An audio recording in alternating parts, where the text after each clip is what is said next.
Welcome to E3, Engage and Empower with Empathy, a podcast brought to you by the Empathy Collective, a consulting firm that helps business leaders inspire change, one conversation at a time. We are building a community of like-minded leaders and experts who all share the same passion, taking care of people at work. Whether you are a blue-collar worker or white-collar worker, small business owner or corporate executive, you belong in this community. In today's episode, I'm going to explore the topic of leadership journeys, and not just any journey, the journey of a CEO and the role empathy plays in that leadership journey. In a world where mass layoffs and command and control leadership appear to be the new normal, I invite Hans-Werner Kaas, co-author of The Journey of Leadership, How CEOs Learn to Lead from the Inside Out, and senior partner emeritus at McKinsey Company, to unpack what we are seeing in today's leaders and answer the question, does empathy still have a role in the C-suite? This is Engage and Empower with Empathy. Welcome to the show, Hans-Werner. It's so nice to have you here. I've been genuinely looking forward to this conversation ever since your book that you published with your McKinsey colleagues last year, The Journey of Leadership. It resonated with me so much. So the fact that we're finally having a conversation about this, I think is, certainly the highlight of my day. So welcome. Thank you, Rebecca. Thanks for the invitation and having the opportunity to engage in a dialogue with you about the journey of leadership and obviously the underlying themes. So obviously we're going to dig into the book and talk about that more, but I am always super fascinated about my guests and getting to know them personally and what their journeys are. So I'd love to know, where did your personal leadership journey start? Yeah, good question. I'm wondering how far back I should go now. So I will not go too far back, not back to my childhood. However, after high school, I spent mandatory military service. That was in the years 83, 84. And in these days, I think I had my first exposures to leadership. Obviously, in the military, I spent 15 months in the German Air Force. It's a very different way of experiencing leadership because any military leadership today in the past is obviously anchored in a kind of a command and control structure. But even though that is changing, because you want to have engaged, call it leaders on all levels, leaders who can get engaged in the critical questions, make contributions, which pathways to pursue, etc. But in short, it was my very first exposure. I call it not necessarily self-chosen because it was about mandatory service. I wanted to stay there longer, but for other reasons, I actually eventually decided to spend only the 15-month mandatory service. But it did trigger in me the interest in leadership. And I always was interested in history, and not only what you learn in school. I read different books about historical leaders and figures. And I was always wondering, what are the hallmarks of leaders? And more particularly, what makes certain leaders others are willing to follow and to engage with? I found that always very interesting. So I would call it more my personal interest in the leadership question.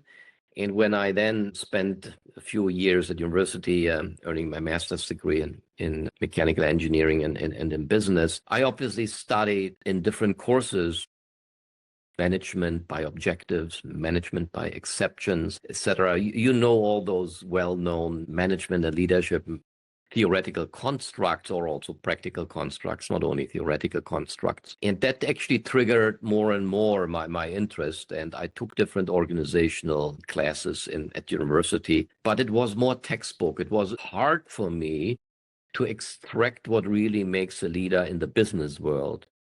I did a few internships at different companies and obviously got additional leadership exposure. And even though those were limited experiences where you usually spent 2 or 3 months in an organization, spent at large German companies, but also spent actually 3 months during a summer internship in South Africa in 1988, certainly in a difficult time when South Africa was still under the apartheid regime. But I always saw leaders who operated and tried to do usually good things for the institutions they were leading and the people they were entrusted with. And that fascinated me. And then following my master's degree, I joined McKinsey Company after a very short stint as a secondment at a German auto company.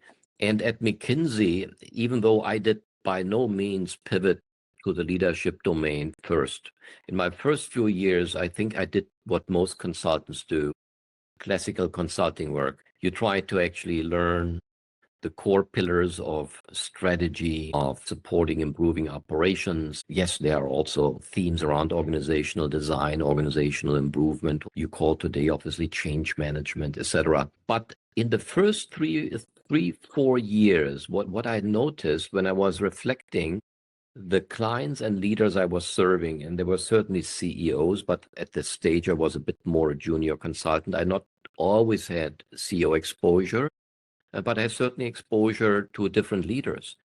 However, I was somehow drawn to the leadership qualities and characteristics of CEOs. And what defined a CEO who is leading effectively his organization or her organization. And as I mentioned a few minutes ago, people follow.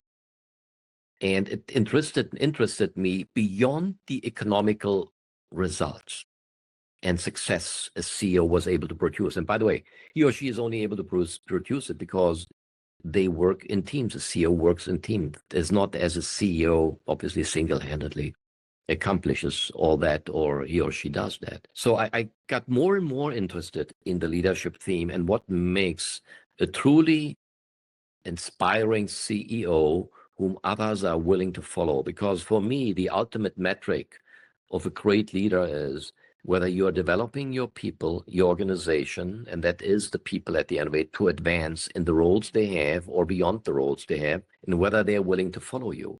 And that at the same time entails what I call critical engagement. At McKinsey, we have a theme, we call it, it's more than a theme, it's a principle we call the obligation to dissent. That is one of the first things we talk about and convey to our very young analysts or consultants who are joining us. And I found in CEOs who actually upheld that principle, obligation to engage or obligation to dissent, they had the most, I would call it, engaged organizations where people were really willing to go far beyond, in many cases, what was expected of them. So this is how my interest in leadership, I call it, evolved from small beginnings. I would call myself more an observer. I became a more interested student and tried to advance my own insights and skills.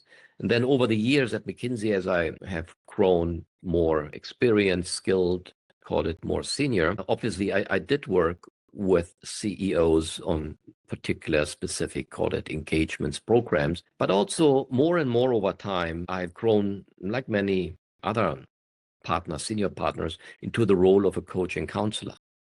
And the coach and a counselor, it's a two-way street. I think that is at times misunderstood. When you think you're a coach or a counselor, people might think you have the answers and you share the answers, convey the answers to the recipient of the coaching or the counseling, which can be an executive, can be a CEO, can be somebody else. No, coaching and counseling is actually a two-way street.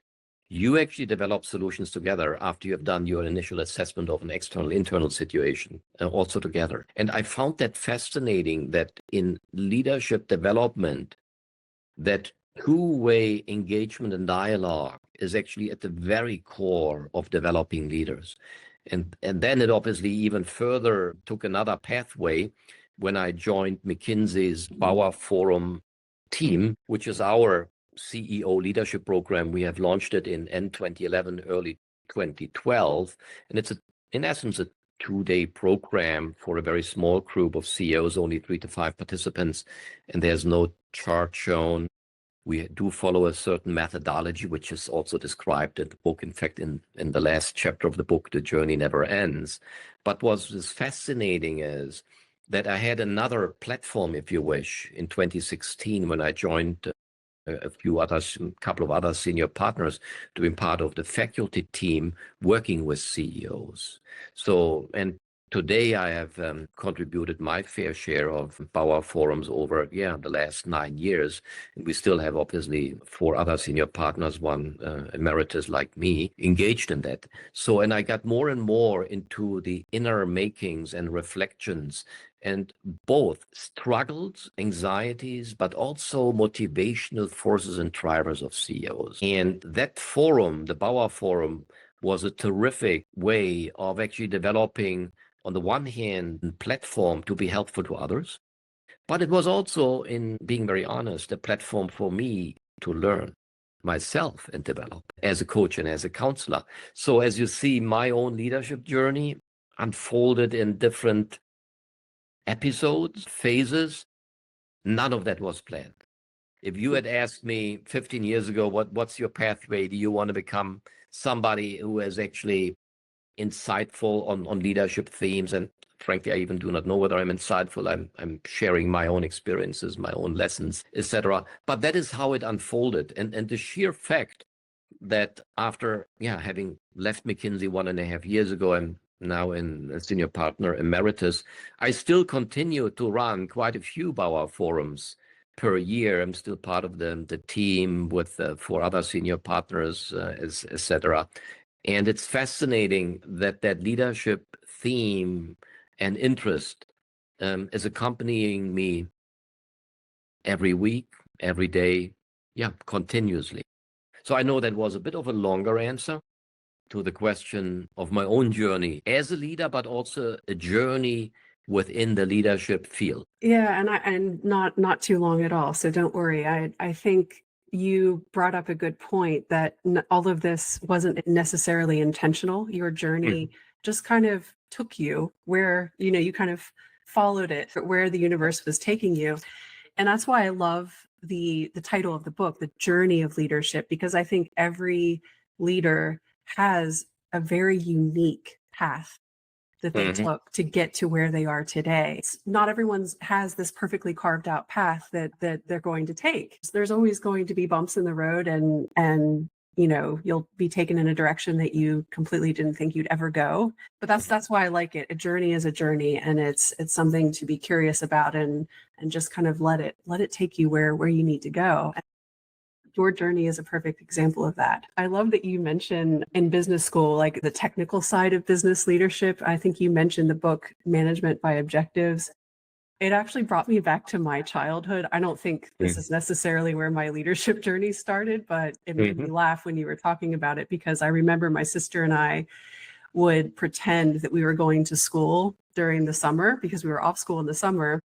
And we loved school so much, we would pretend that we were going to school, and we would go into my dad's office and pull books off the shelf and just copy. We'd have a piece of paper and we would look at the writing in the book and just copy the sentences. And one of the books on his bookshelf that I loved to copy was Productivity by Objective. I have no idea who authored it, but anyway, it made me think of those days when I was just copying text out of my father's management books and I had no idea what they meant. But that actually brings me to a thought I had.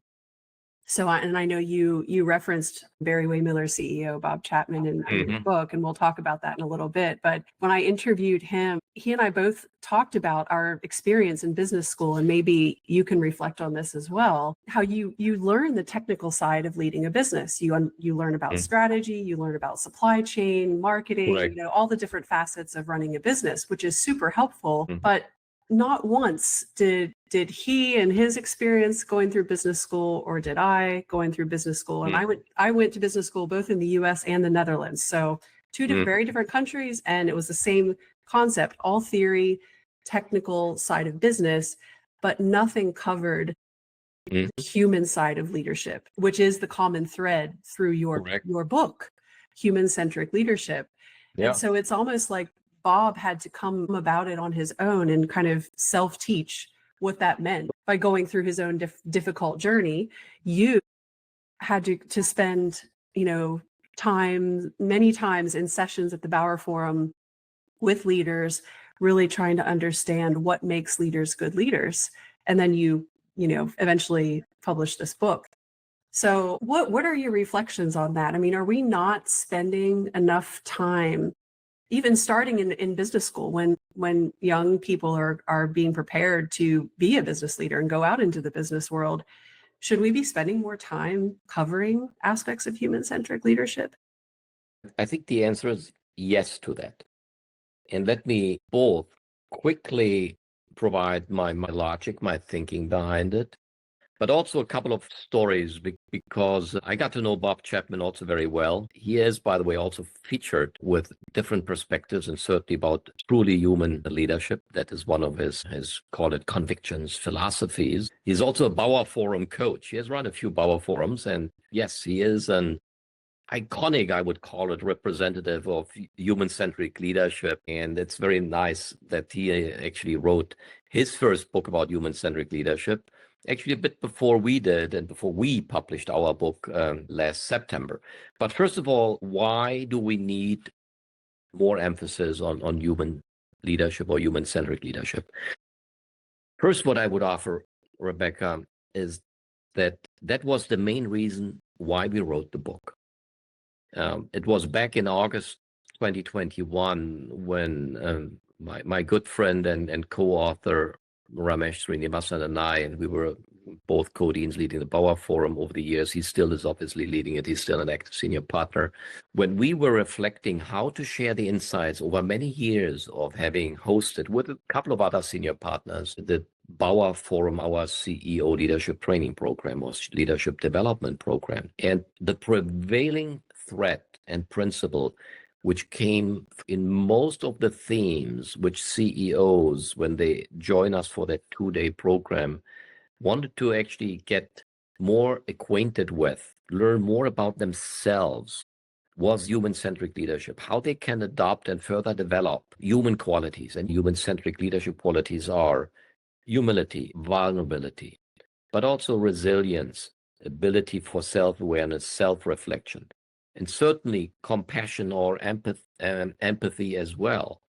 And we found when we reflected in that August afternoon 2021 that there was not sufficiently, call it, ground covered in leadership publications or books on human-centric leadership. Frankly, I think the only exception is actually Bob Chapman and Bob Chapman's book around truly human leadership. So we decided, on the one hand, share the insights over many years of having run CEO leadership programs, the Bauer Forum programs, and make the human-centric leadership theme the prevailing theme of that book. So that is the origin and the rationale, or call it the reason to write or the reason to exist for the book. And you're right, if you go to business school, either in the past, like many of us, like you did, or even now, it's usually much more the technical or the intellectual aspects of being a leader around setting bold objectives, aspiration objectives, cascading the objectives, driving initiatives behind the objectives, doing it short-term, mid-term, long-term, strategic rolling plan, 3 to 5 years, rolling it backwards into an annual budget, adjusting it, et cetera, et cetera. You know all of that. But there is not sufficiently, call it, space provided and insights provided how to actually develop and apply human qualities in daily leadership roles. That is the void we have, and that is why we think we actually need to advance and emphasize the topic much, much more. One of the, by the way, thought partners for our book, Joanne Lavoie, and she's also referenced in the book. She has done quite a few publications on that theme, which I will describe right now herself. That is what she calls the to-be list. As a CEO and as a leader, we're all trained to develop the to-do list. You're nominated, selected as a CEO. What is your 100-day plan or 1-year plan, 2-year plan, 3-year plan? And all that is necessary. We are not advocating to abandon that, but we are proposing to augment it. And she has coined a framing which I really love. It's called the to-be list. Who are you when you show up on a Zoom call, a phone call, in a meeting, meeting with your leadership team, leader with other employees, with leaders, in a meeting with customers, in a meeting with suppliers and other stakeholders. Who are you?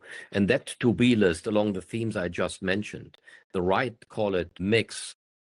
Obviously, some of it is always situation-driven, but what is the right notion of humility, vulnerability, self-reflection, empathy? And this is what speaks to people you're interacting with first. They will not necessarily recall you that you develop bold objectives. Yes, they will also recall that. But when on their own and reflect about the person they engage with every day or selectively, because not everybody engages with every leader or a CEO every day. They say, hey, what person actually am I interacting with? Who is the person I'm dealing with? And is that a person I feel comfortable to engage with, to interact with? A person who is valuing my perspective, a person who is valuing if I have a different point of view, if I'm having a dissenting point of view, and is he upholding the obligation to dissent, etc. Those are the things which you are thinking and reflecting on in your deeper inner self.